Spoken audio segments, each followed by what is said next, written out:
Hello and welcome everyone to the Solo Multimedia Podcast, where I give you my unfiltered take straight off the cuff. And today I've got a bit of a weird one. It's a band called Horror, spelled Ho99o9, and they've just released a new album called Skin.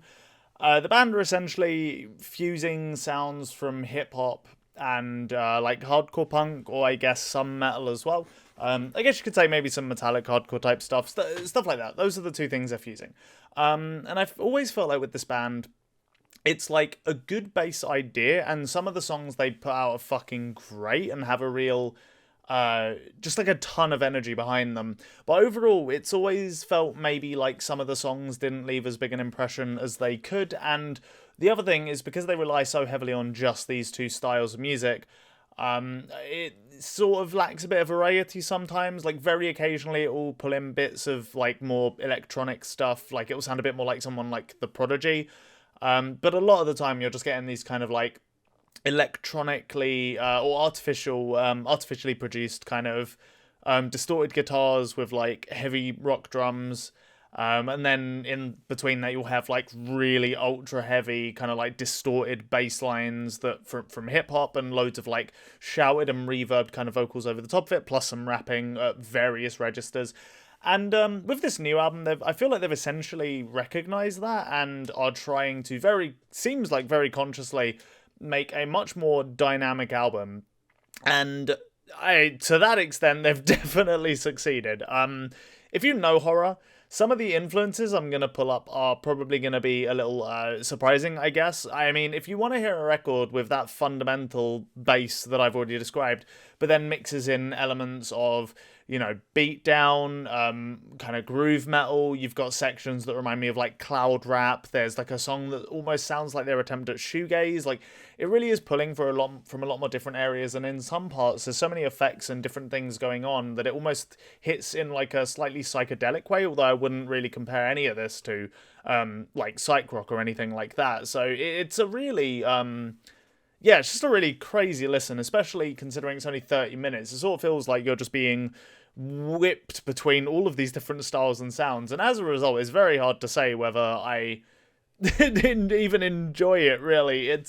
I mean, a lot of the moments definitely hit hard, and I could see being a lot of fun in like a live setting, but a lot of the songs I feel like perhaps slightly suffer on this thing as a result of just how whiplashy it is. But then again, that's something that will come out within multiple listens. But on a first listen, this is such a tornado of emotions and different vibes.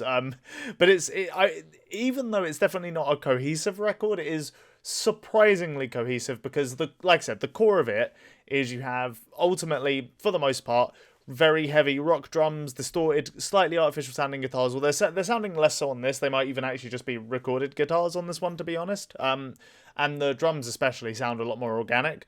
And you're getting lots of kind of like hellishly loud shouted like rap verses, also just regular shouted vocals you'd hear on like a metal track. There's more sung parts on this too, which is interesting. Yeah, it's just a dang mess of influences, man. I would definitely recommend it just to see if you'll vibe with it, because I mean, I don't know anyone else making music like this right now, especially, like I said, with this kind of like bass line. But anyway, let's just get into the track listing, I guess. So the whole thing opens out with Nudge Snight, which is like a mid-paced heavy opener. It's something you'll have definitely heard on other horror tracks if you're into the band. I like the blend of live and e-drums. On this track, it leads to a pretty intense kind of like blending of the two sounds they have, which is cool. It didn't leave a huge impression on me exactly. Like I said, I think a lot of these tracks are going to sink in over multiple listens rather than just being a kind of like one and done type deal, with a couple exceptions that I'll bring up. But this opening is definitely one of the more rock focused tracks they do.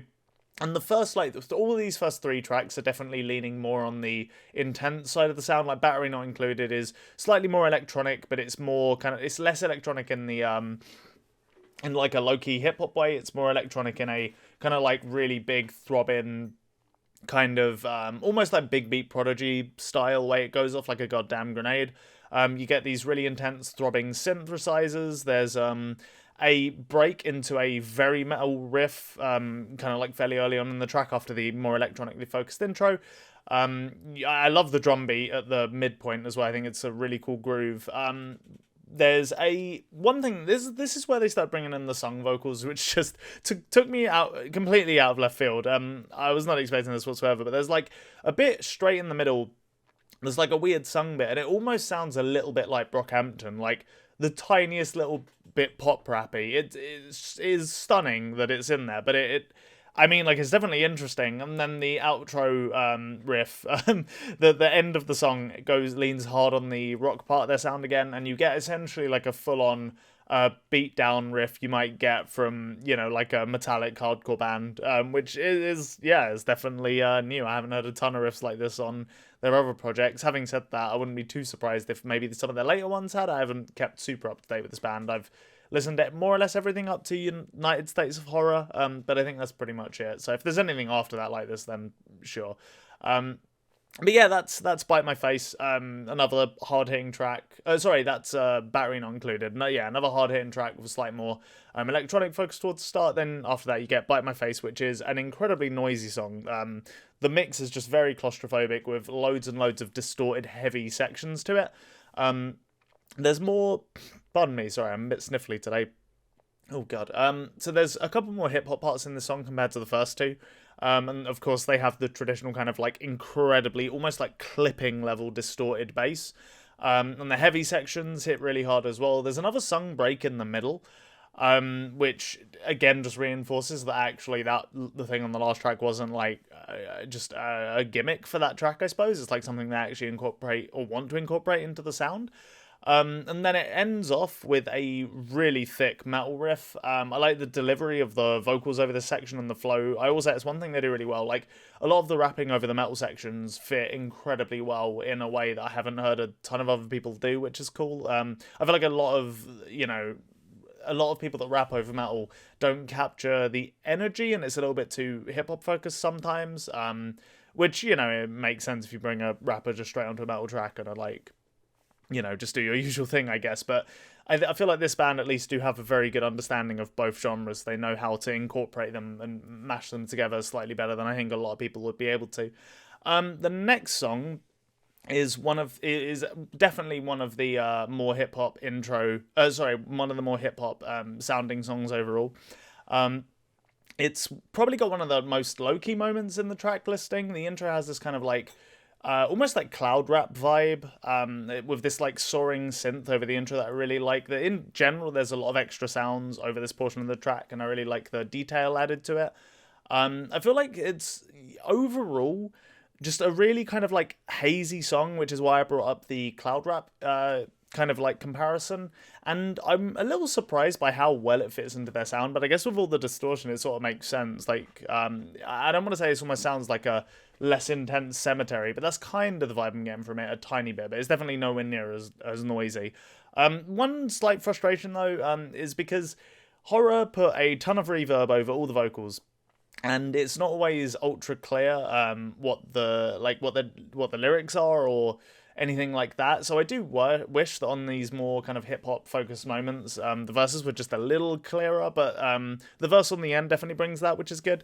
Then the next track, Protect My Bitch Part 2. I don't know what happened to Part 1. It's not on this record. It's probably on another project somewhere. This is just like a really glitchy, noisy hype track. It didn't leave a huge impression on me, but there was a huge thudding bass line that held it together, and I thought was really, really like a cool element. But it's a short track anyway. It almost serves as like an interlude, so whatever. Then Speak of the Devil. So from this point on is kind of where a ton of the experiments come from. Up until this point, especially those first three tracks, you're getting kind of what you expect with the band, with these just hype fusions between hardcore and hip hop for the most part, with some deviations. But here, from this point onwards, it feels like they're throwing everything at the wall. And Speak of the Devil is the one I was referring to when I said it feels like Horror's attempt at shoegaze. It's got these ultra washed out, slightly lethargic sung vocals, but in keeping, they keep the hard hitting and distorted elements that are typical with the sound, so it definitely leads to a unique moment on the record that is perhaps a bit more memorable than other stuff. I thought it was a pretty interesting track for sure. I'm definitely gonna be revisiting. Well, I mean, this whole record, but this track especially. Cause I'm so curious to know where I'm gonna land on it. The next track, Skinhead, opens with one of the more kind of like classic horror, hardcore punk sections. It has a full-on one. This took me completely off guard, and just again hit me out of nowhere. Right in the middle, there is an almost like ultra cliched full-on like deathcore style breakdown, but the whole thing's so swamped in reverb, especially on the vocals, that it becomes shockingly claustrophobic. It creates a really weird vibe, because it's something from a genre that I don't especially care for, and especially in the way it's delivered here, but just with the addition of such like dense vocals, I almost kind of respect it. So yeah, that was kind of unexpected. Then another element of this track that took me out. I mean, in general, this track is just a clusterfuck. Like, there's so many ideas just on this track alone, that I thought, it deserves mention, I suppose, because it's just very interesting. There's one moment with like a weird kind of like almost like lounge swing sample that has rapping over it near the start of the track. It's just a very overwhelming listen. There's a lot going on in the song. So yeah, definitely a wild ride. The next track brings in another metal influence that I don't think we've heard on a horror track before. So Lower Than Scum is a very short track, a very short heavy track, that opens with a death metal style blast beat and like really grisly kind of tremolo picked riff over the top of it, but not in like a black metal way. It's like straight up in like a very blood and guts death metal style. Then after that, it goes into a metallic hardcore section. Again, pretty short, didn't leave a ton of an impact, but it's cool to see other genres of rock in the sound. I think it actually adds quite a lot, especially when they deliver it in a, with a similar mixing style and all that to the rest of the album. So it at least does seem like it fits somewhere. The next track, Devil at the Crossroads, this is another more hip-hoppy spot with a really off-kilter beat. It almost reminded me a tiny bit of Clipping, actually, the instrumental, because it has these very kind of like throbbing synths that aren't too distorted and quite clear. The chorus, though, is definitely horror. It sounds almost cultish with no real words, just loads of odd kind of like chanting and, again, slightly lethargic, like, I don't know, melodic, I guess, singing. Weird chorus. I liked it a lot, though. Like I said, it reminds me a touch of Clipping, just with very, very different MCs. There's an electronic outro I didn't care a ton for, admittedly. It felt a little, I don't know, just standard, I guess. It didn't feel as unique as a lot of what else of the rest of the... it didn't feel as unique as what the rest of this record is trying to accomplish, so that was kind of unfortunate. But... Again, we continue on, I suppose. The World, the Flesh, the Devil is a very classic horror-sounding hip-hop song, so it's got a sinister heavy beat with loads of contorted synths and loads of distortion. The rapping is all very aggro, it's all very shouted. The whole thing has a dark vibe. If you've heard other more hip-hop focused songs, you'll recognise a lot of the elements on this one. The next track, Limits, is another more hip-hop focused track, but this one has a lot more odd elements. I don't even really know how to describe it. The whole instrumental is very wishy-washy, and I kind of wish it was maybe like a little bit more direct. Having said that, though, it probably wouldn't have been as unique a spot on the record if it was, so kudos, I guess. It's a strange track. I don't really know what to say about it exactly. And then the final track is another slightly more cloud rappy song. The chorus is very washed out with an instrumental mostly featuring like distorted thick guitars, but it's all like chords and stuff like that. So it doesn't sound necessarily like a guitar. It just sounds like this kind of, I don't know, soundscape of like this wall of distortion in a way.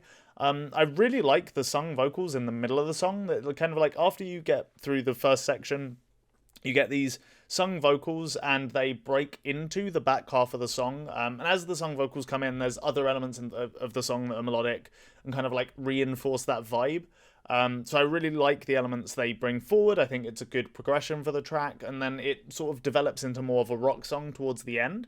And the way those sung vocals transition the first half to the front half, I actually thought was really elegant. Which isn't a word I use for horror super often, to be honest, so that's cool. But yeah, overall, just a wild song. Just a wild record with a ton of different influences. If any of this sounded interesting to you, definitely go check this out. It's a very, just loud, aggressive, mostly rock album with a huge a huge dollop of hip hop essentially. Yeah, I don't know. It goes all over the place in both genres really, and in some directions that you might not expect to. Some of the individual tracks are just absolute messes, while others kind of like work really well. But even the ones that are really messy are at least like interesting, I guess. Yeah, I don't know. I don't know how to feel about this one. It was a really overwhelming first listen. There were definitely a lot of moments where I had a ton of fun. Yeah, I don't know. I think this one needs more listens for me to really say much more about it. I think I've done a good job of kind of explaining how insane it is, and as a result, how insane it will make you feel while you're listening to it. Yeah, I felt like I was staring into the abyss a little bit with this one, but it was like I don't know, like a really trippy abyss, not necessarily just completely soul crushing and like, I don't know, dark, I guess. Yeah, weird record. I thought it was cool. Definitely go check it out. I have no idea how people will respond to it.